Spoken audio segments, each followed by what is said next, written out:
Punjab school शिक्षा board के सौजन्य से आयोजित टीचर्स फेस्ट में मैं मुक्ता शर्मा, हिंदी अध्यापिका, शहीद इंस्पेक्टर जगजीत सिंह सरकारी मिडिल स्कूल कोटला शरफ बटाला गुरदासपुर पंजाब से सबसे पहले आपको ये जो चार्ट दिखाई दे रहा है, इस चार्ट को वर्णमाला चार्ट कहा गया है और इसमें स्वर और व्यंजन को बहुत सुंदर तरीके से सजाकर प्रस्तुत किया गया है। को केंद्रीय बिंदु जो है वो दिखाई दे रहा है क से आप जैसे जैसे हर वृत्त के पास जाते जाएंगे तो उस तरह से आप जो शब्द है निर्माण करते जाएंगे।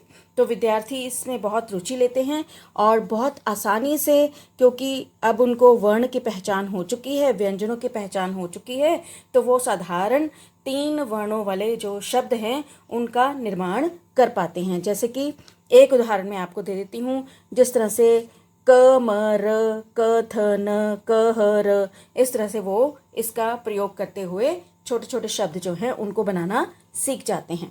ये अब जो दिखाई दे रहा है वह है मात्रा लगाएं और बोल के दिखाएं। इसमें क्या है, इसमें अलग अलग ये पट्टियाँ बनाई गई हैं और यहाँ पर आप ध्यान दें, यहाँ पर सारी की सारी मात्राएं जो हैं उनका एक सांचा बनाया गया है। ये मात्राएं जो हैं यहीं पे रहेंगी, परंतु जो वर्ण हैं उनको एक एक करके एक जो ये फीता है इसको वहाँ पे रखते हुए हम बच्चे को बोलते हैं कि आप इसको बोल के दिखाएं कि कौन सी आवाज़ आएगी। तो 12 खड़ी भी इसको बोल सकते हैं हम। इसकी सहायता से हर वर्ण का उच्चारण जो मात्रा है उससे संबंधित करके बच्चे को बोलना होता है, उसका वाचन करना होता है। जैसे कि च, यहाँ पर किसी भी तरह का कोई आवाज़ मात्रा की नहीं आएगी। फिर चा, ची, ची, फिर ये मात्रा जो है चू, चू, च्री, चे, चै, चो, चौ, चंग, चह।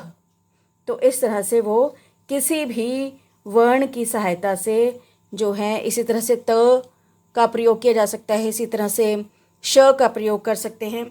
तो अलग अलग जो वर्ण हैं उनकी सहायता से 12 खड़ी का अभ्यास किया जा सकता है और बच्चों को इसके आधार के ऊपर अंक दे सकते हैं, जिससे वो उत्साहित होते हैं, प्रोत्साहित होते हैं और वो मात्राएं लगाना आसानी से सीख जाते हैं। इसी संबंधी एक और है, ये है मात्रा और स्वर व्यंजन झरोखा। इसमें आपको दिखाई दे रहा है, सबसे पहले इसमें 3 जो हैं हमने जगह बनाई हैं, खांचे बनाए हैं।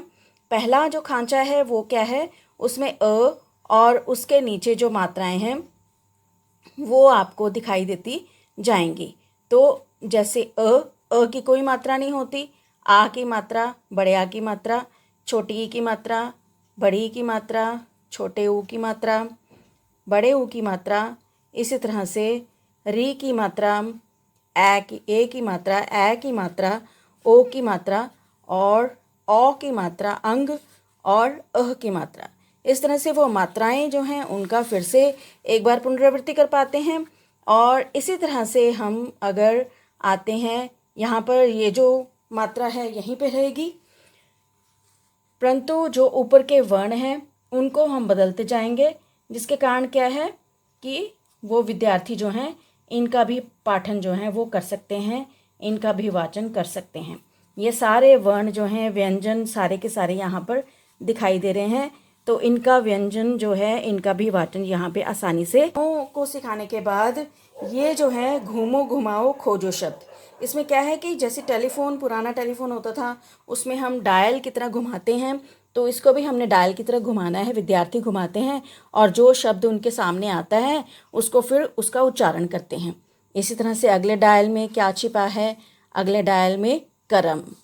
हिंदी व्याकरण ज्ञान है, जिसमें कि अधिकतर मैंने सारे के सारे जो हैं व्याकरण के मुख्य जो विषय हैं उनको व्यवस्थित या प्रस्तुत करने की कोशिश की है। जैसे कि सबसे पहले व्याकरण के 3 भाग होते हैं, वर्ण विचार, शब्द विचार, वाक्य विचार, क्रिया, फिर कारक है, वर्ण विचार है इसमें, और सर्वनाम की जो किस्में हैं, संज्ञा के भेद, विशेषण के भेद, ये सारे के सारे उनको एक मटके में सजे हुए मिलते हैं।